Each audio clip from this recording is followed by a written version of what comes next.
বন্ধুরা, আজ আমরা পাহাড়ের একদম চূড়ায় যাব। হ্যাঁ, কিন্তু সবাই সাবধানে থাকবে। আজকের দিনটা মনে রাখার মতো হবে। আমি কিন্তু সবার আগে পাহাড়ের চূড়ায় উঠব। আলু ভাই, পাথরের গায়ে এগুলো কি? দাঁড়াও, এগুলো সাধারণ দাগ নয়।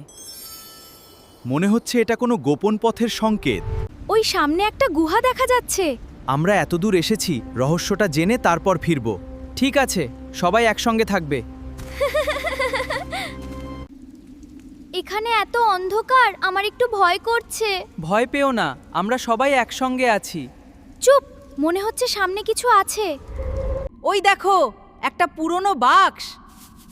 এত পুরনো বাক্স এখানে কিভাবে এলো? চলো দেখি এর ভিতরে কি আছে। এগুলো তো সোনা। আমরা সত্যিই গুপ্তধন পেয়ে গেছি।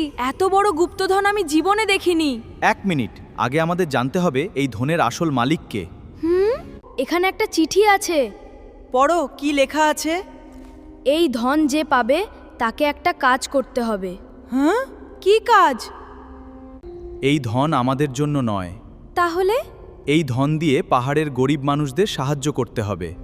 তাহলে এটাই হবে আমাদের সবচেয়ে বড় কাজ। তোমরা চাইলে এই ধন নিজেরা নিয়ে নিতে পারতে। সম্পদ একা ভোগ করার জন্য নয়। মানুষের মুখে হাসি ফোটানোই সবচেয়ে বড় সম্পদ। আলু ভাই, এখানে আবার একটা চিহ্ন। কি?